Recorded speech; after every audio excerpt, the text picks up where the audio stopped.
Tingnan mo kung gaano kalalim may isda sa loob. Nakita mo yon? Ahas ba yon? Mataas ba ang voltahe? Heto na, bubuksan na natin ang Invernal. Oh, may nakuha tayong sobrang astig. Oh, tingnan natin. Hindi yan normal. Oh, tingnan mo yung laban na yan. Diyos ko, ano yan?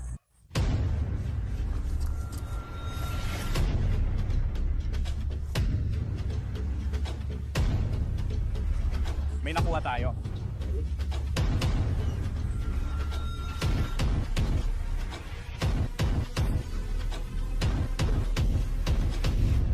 Kamusta EF Nation? Welcome back. Ngayon maglalambat at manghuhuli tayo ng isda sa bagong Invernal na hindi pa natin napupuntahan na dapat puno ng cranfish.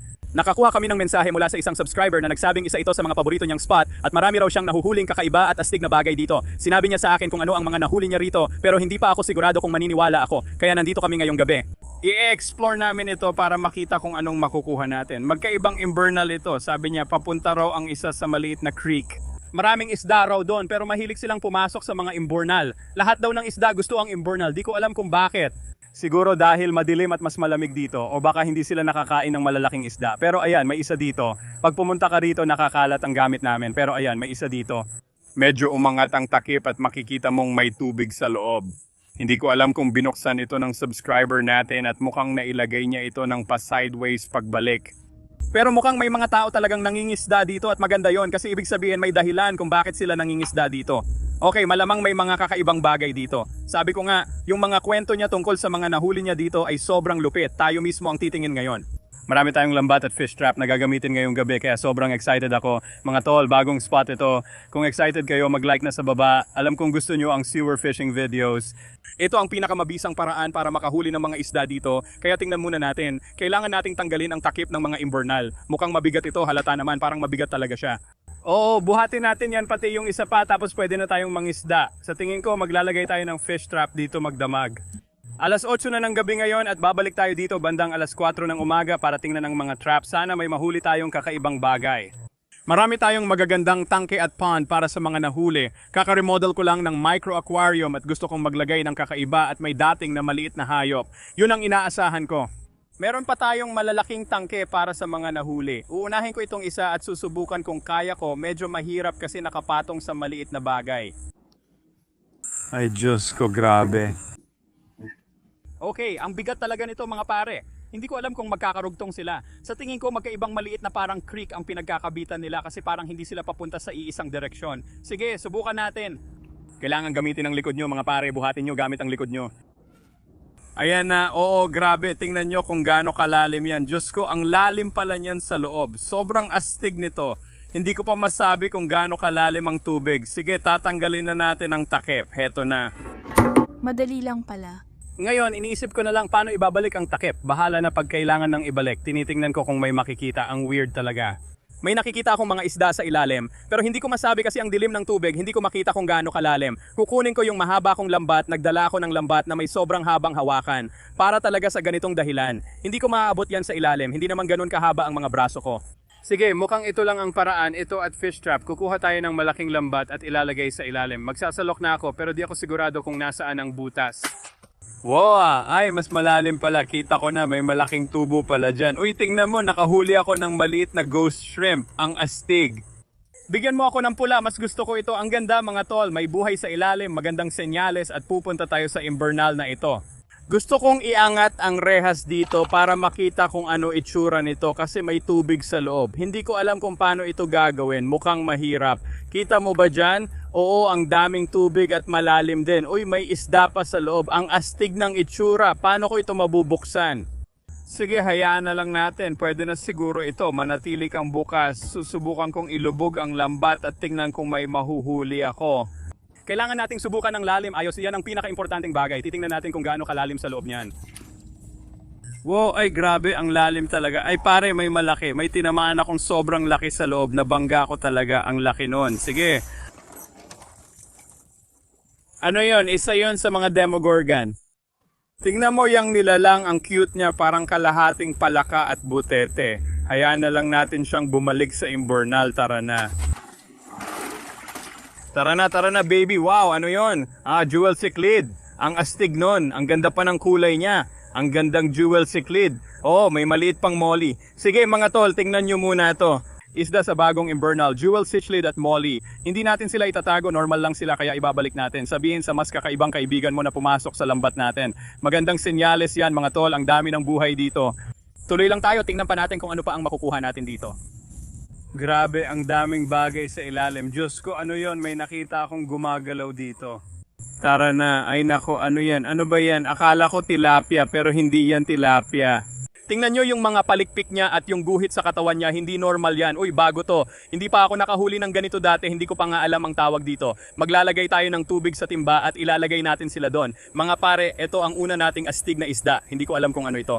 Paki-comment na lang sa baba kung alam nyo kung anong klaseng cichlid ito, sigurado. Sige, hindi yan gagana. Diyos ko, ang hirap pasukin ng Invernal na to.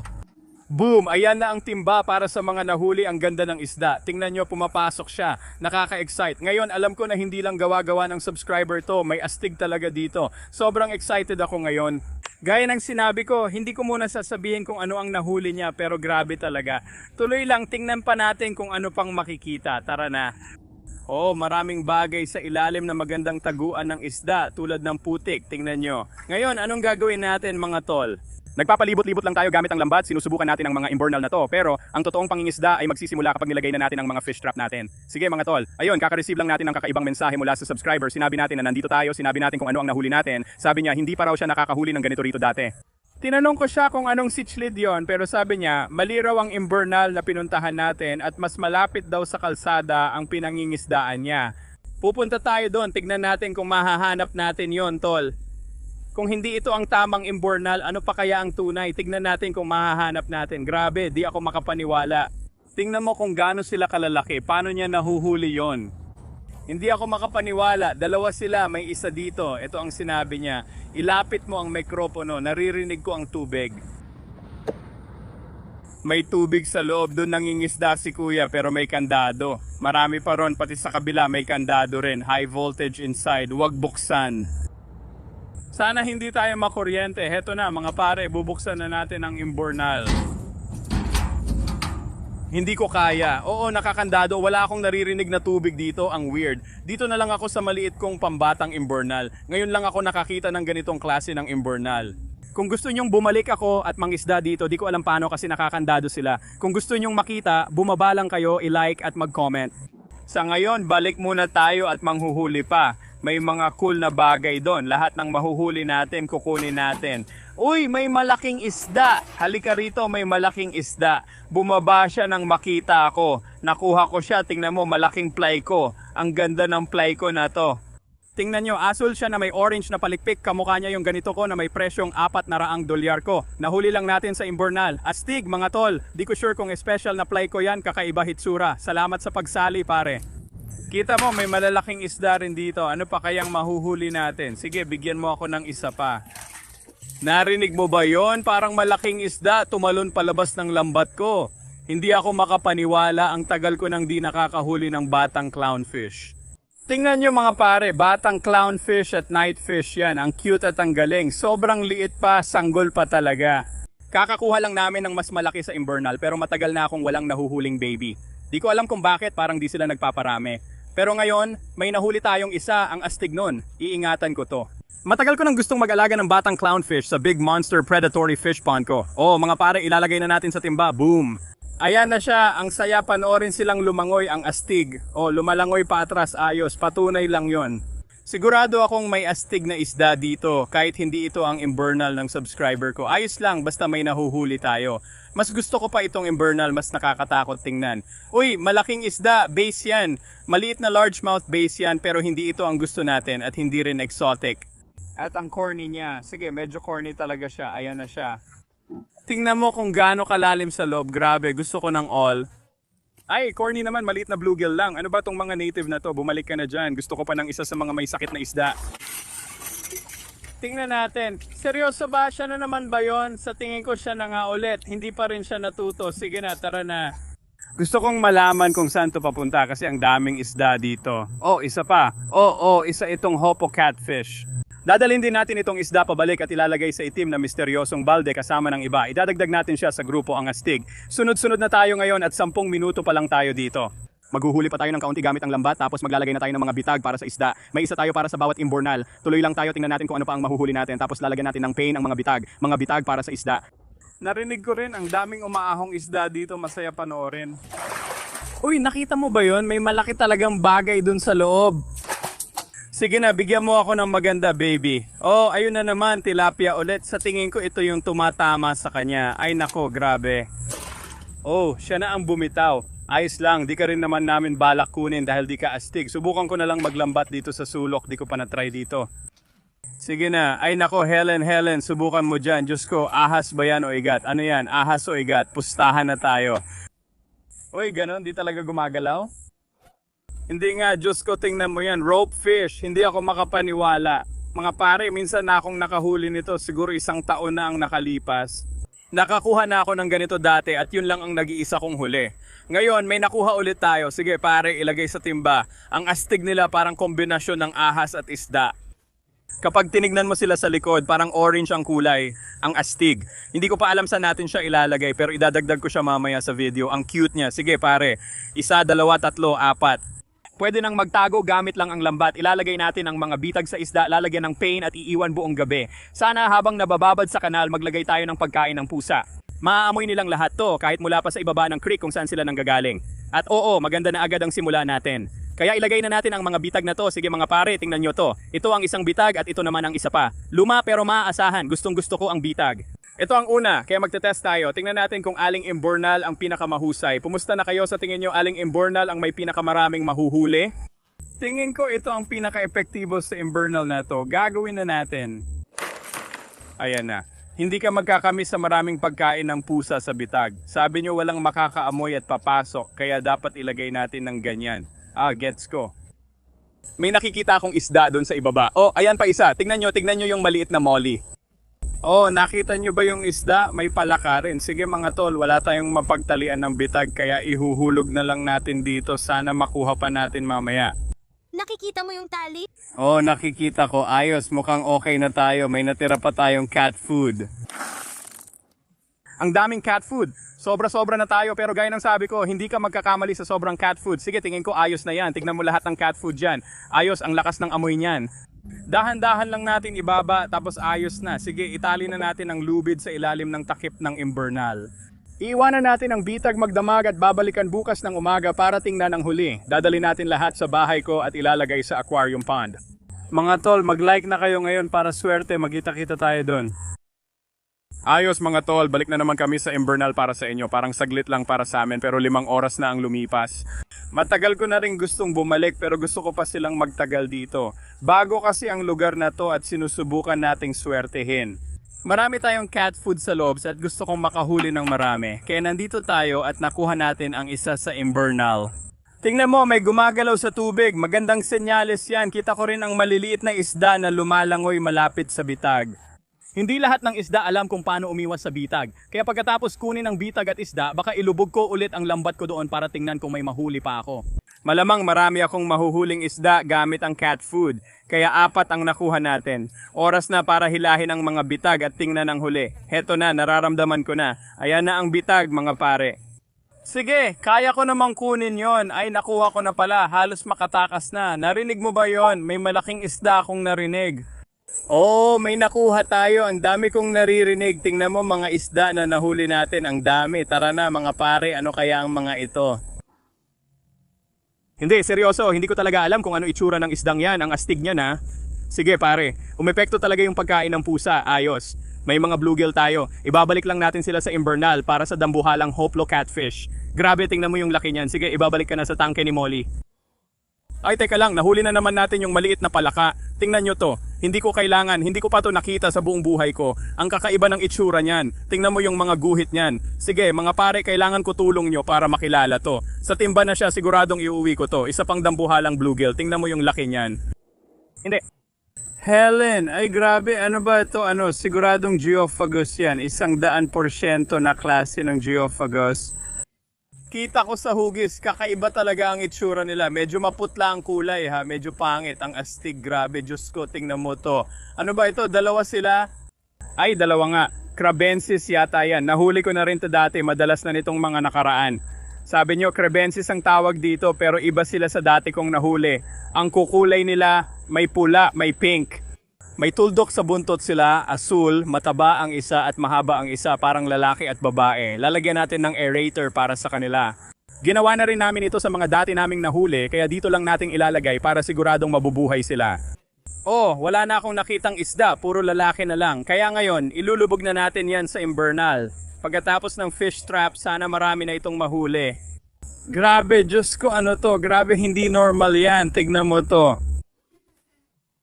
Ano yon? Hindi pa ako nakakakita ng ganito. Hindi normal yan. Grabe ang creepy ng itsura. Yung nahuli natin kanina, akala ko kakaiba na, pero ito mas hindi normal. Tingnan mo, may bigote siya, parang pusa. Ay, yuck. Nakakadiri. Pero ang astig niyan ha, tingnan mo yung bigote niya, ang lupit. Sige, ilalagay natin siya sa timba, sigurado. Ay teka, hindi pala, ilalagay na lang natin siya sa cooler kasi masyado siyang malaki para sa timba. Tingnan mo to, alam ko na, ang daming isda dito ngayon. Tingnan mo, 3 agad ang nahuli natin sa isang lambat. Grabe, tingnan mo yung kulay ng jewel cichlid na yan. Sige na, bigyan mo pa ako ng iba. Sabi ko nga, mga tol, pag nailagay ang lambat, nagkakagulo na ang isda at napupuno agad ang trap. Punta naman tayo sa kabila para tingnan kung anong meron. Nandito pa ang lubid, ayos, hihilahin na natin. Tingnan natin kung may makikita tayo. Mas kaunti na ang cat food. Diyos ko, ano to? Grabe, hindi pwede. Niloloko mo ba ako? Oh, tingnan nyo yung laki ng mga yon, ang pula nila. Sige, mga tol. Ayokong sirain ang sorpresa pero ito yung sinabi ng lalaki na nahuhuli niya dito. Mga pike ito, tinatawag silang Redo Autobabo Pike. Hindi ko alam kung paano bigkasin pero ang astig nila at 2 ang nakuha natin. Baka magkapareha pa para dumami. Mga tol, ang lalaki nila, grabe ang astig nun. Parang ulo ng ahas. Ilalagay mo na ba sa timba? 2 ang nakuha natin. Sa tingin ko, babae itong isa. Lupit nun. Sana magkapareha sila para dumami. Mga tol, tingnan nyo kung gaano kaastig yung mga isda na yon. Hindi pa ako nakakakuha ng ganyan dati. Nakahuli na ako ng pike cichlid dati. Pero hindi yung pulang klase. Grabe, ano yon? May jewel pa. Ang ganda nun. Ibabalik natin siya. Pero tingnan nyo, may isa pang jewel sa cat food. Ang ganda. Ibabalik natin siya. Ano ba yan? Ang weird nun. Tingnan nyo, ang haba ng buntot niya. Wala akong alam kung ano yon. Mag-comment kayo sa baba, mga tol, tulungan nyo akong malaman kasi yung bluegill mas normal. Jewel cichlid, ang daming jewel dito sa trap na to. Tapos, meron pa tayong isang hoplo at isa pang jewel cichlid. Grabe ang lupit nun. Sobrang saya ko ngayon. Nang pumunta kami dito, umaasa talaga akong makahuli ng pike. Ang gaganda nila at mukhang nakuha natin ang magka-partner na nangingitlog. Para sa akin, sapat na yon. Yan ang pakay natin. Na-imagine mo ba kung dumami ang mga to sa aquarium or pond ko? Ang wild nun. Sige, tingnan nyo silang lahat. Puno na balde natin. Ito ang unang nahuling isda. Interesting din siya. Wala talaga akong ideya kung ano yan. Sasabihin ko na sa'yo, may nahuli kaming geophagus na parang short body at baby clown knife fish. Ang astig niya, tagal na rin mula nang huli tayo ng ganito. Ang cute ng maliit niyang bibig. Dito rin namin nahuli ang mga ito. Sa tingin ko, breeding pair ng crebensis ito. Pwede natin silang ilagay sa isang aquarium or sa micro-nano tank natin. Tignan mo, ang haba ng buntot niya kumpara sa katawan, ang weird ng proportion, ang ganda rin ng kulay niya. Mga tol, sinara na namin ang Invernal. Salamat ulit sa subscriber natin na nagbigay ng spot kahit hindi naman dito sa mga Invernal na to, kundi doon sa mga nakakandadong kakaibang Invernal. Ngayon, uuwi na kami sa bahay ko para ilagay lahat ng mga keepers sa mga pond at aquarium. Kita-kits tayo sa bahay ko mga tol. Ayun, nakauwi na kami sa bahay ko. At ano pa bang mas magandang simula kundi dito sa Black Mystery Pond? Tignan nyo naman, marami na kaming nadagdag na mga astig na isda dito kamakailan. Excited na akong i-drain ito at makita ang laman. Susuyurin natin ang mga timba at pipili ng isda para sa Mystery Pond. Dapat mapasama talaga ang isdang ito kasi hindi ko rin alam kung ano yan. 3, 2, 1. Hopelo catfish, isasama natin siya sa grupo. Bagay din dito ang rope fish. Halika buddy. Mahirap silang hulihin kaya ilalagay natin sila sa lily pad. Ang astig nun. Sige, clown knife fish naman. Sana lumaki siya ngayon. Napansin ko rin yung black mystery tub. Pwede nating ilagay dito lahat ng mahuli, pati ito. Lahat pwede, ayan na siya. Ngayon, lilipat tayo sa Oscar Pond at kukunin yung higanting pleiko na kakaibang itsura. Tignan mo kung gaano kaastig yon. Hindi ko pa nakita ang ganito, lalo na ang pleiko, kaya sabihin mo kung anong tawag dito. Astig itsura niya. Nandito na tayo sa tangke ni Tikio, aquarium ng nanay ko. Gusto niya ng magagandang isda, kaya dito nating ilalagay yung geophagus. Hindi ko alam ang species nito pero sigurado akong gumaganda ang mga geophagus habang tumatanda. Tignan na lang natin, ayan na siya, siguradong geophagus yan. Ang astig mga tol, bibigyan ko ng reward si nanay, isang pangit na isda kapalit ng dalawang magaganda. Sa tingin ko dito muna ang best pwesto para sa mga pike. Pinapagawa ko pa lang ang fish room ko ngayon. Kapag nagkaroon na tayo ng aquarium para sa mga ito, siguradong magkakaroon sila ng sarili nila. Pero sa ngayon, ilalagay muna natin sila sa TKA tank. Ayan na siya, ayan, ang bilis niya, grabe, ang agresibo niya. Tignan mo yung kulay niya. Grabe, ang astig ng isda. Sige, ilagay na natin ang asawa niya, ayan na siya, wow. Ay, mga tol, nakalimutan ko pa itong isang misteryosong isda. Di ko alam pangalan pero base sa itsura parang mabait at palakaibigan. Wala siyang ngipin or kung anuman wala ring malaking bibig. Kaya sa tingin ko magiging ayos siya sa mini pond. At ngayon nagkaroon tayo ng malaking algae bloom gaya ng nakikita ninyo mainit dito sa Florida pero kusa rin niyang maayos. Ayan na siya, tingnan nyo yung mga palaka. May isa dyan, may tumatalon pa. Katabi ko na ngayon yung malaking tangke.